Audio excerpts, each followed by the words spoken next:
Bonjour et bienvenue à l'épisode numéro 112 de La Lettre Pro, le podcast Intelligence Artificielle. Je suis Brulatour, le rédacteur en chef de La Lettre Pro.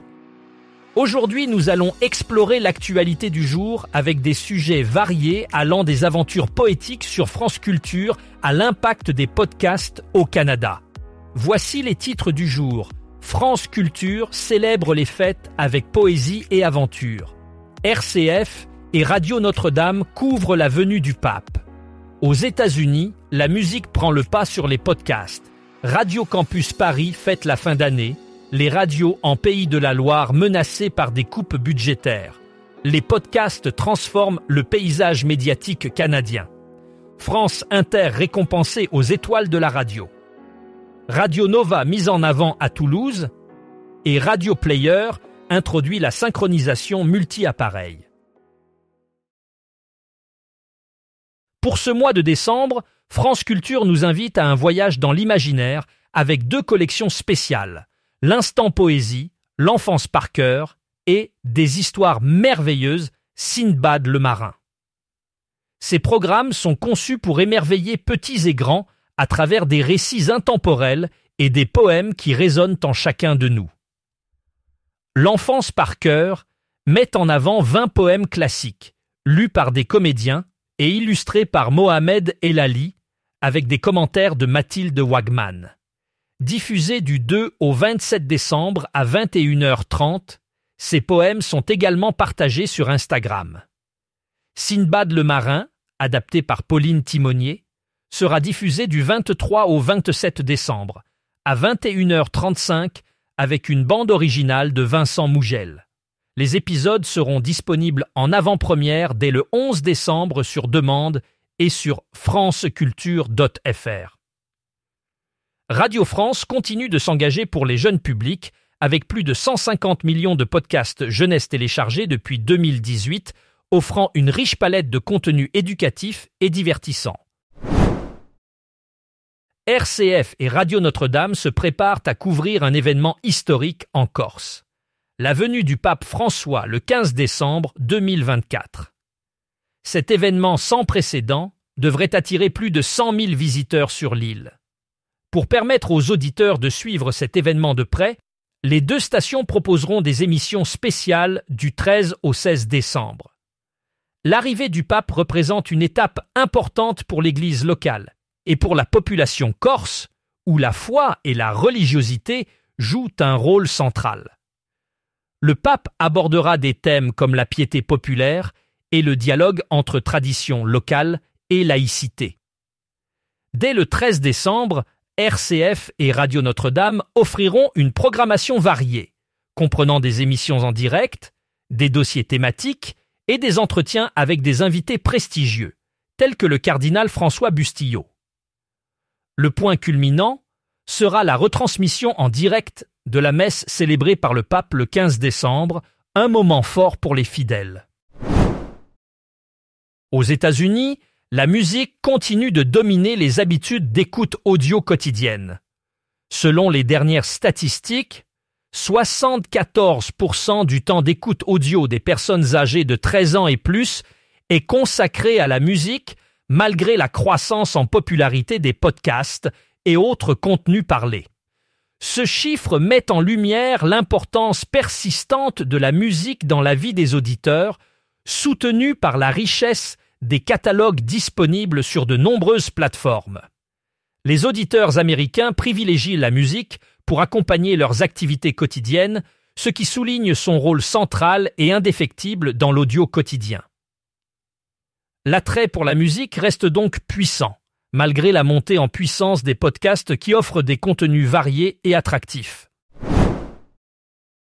Ce 13 décembre, dès 20h15, Radio Campus Paris organise une soirée d'hiver au bar Le Nouveau Magnolia, un événement marqué par la convivialité et l'éclectisme pour célébrer la fin de l'année 2024. La soirée débutera avec l'émission La Carte Grise, diffusée en direct depuis le bar à partir de 20h30. Ce programme proposera 1 heure de musique et d'échange, créant ainsi une ambiance chaleureuse et interactive. Ensuite, le groupe Milk Up North and the Troubadours offrira un showcase live, promettant un moment d'intimité musicale captivant. La fête se poursuivra ensuite avec des DJ sets variés, explorant des univers allant du pop-rock psychédélique à la techno et au ghetto tech. Cette soirée, retransmise sur les ondes de Radio Campus Paris, sera une occasion unique de vivre une expérience collective mêlant live et diffusion radiophonique et de célébrer la fin d'année en musique. Dans un contexte de restrictions budgétaires inédites, la région Pays de la Loire a récemment annoncé un plan d'économie qui suscite une grande inquiétude parmi les acteurs culturels et associatifs. Ce plan, visant à réduire le budget régional de 100 millions d'euros pour 2025, menace directement l'existence des radios associatives ainsi que des initiatives culturelles et des actions solidaires essentielles au tissu social de la région. Sous l'impulsion de la présidente Christelle Morancet, le budget de la culture subirait une réduction de 73%, tandis que celui du sport serait amputé de 74%, et les actions pour l'égalité femmes-hommes de 90%. Face à cette situation, l'association Les Locales, regroupant la Confédération nationale des radios associatives et le Syndicat national des radios libres, appelle à une mobilisation massive. Une pétition en ligne a déjà recueilli près de 100 000 signatures, exhortant la présidente à reconsidérer ses choix budgétaires et à renouer le dialogue avec les acteurs concernés. En 2024, le Canada connaît une véritable transformation de son paysage médiatique grâce au podcast. L'écoute de ses contenus audio a connu une croissance notable, attirant une audience de plus en plus jeune et diversifiée. YouTube est devenu la plateforme principale pour cette consommation, montrant un changement significatif dans les habitudes d'écoute.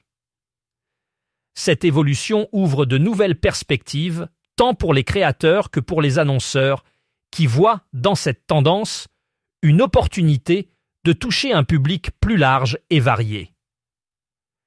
Les usages des podcasts au Canada se diversifient, allant de l'information à la détente, en passant par l'éducation, ce qui permet une large gamme de contenus pour les auditeurs. Cette dynamique témoigne de l'importance croissante des podcasts dans le paysage médiatique canadien, offrant une alternative moderne et flexible aux médias traditionnels.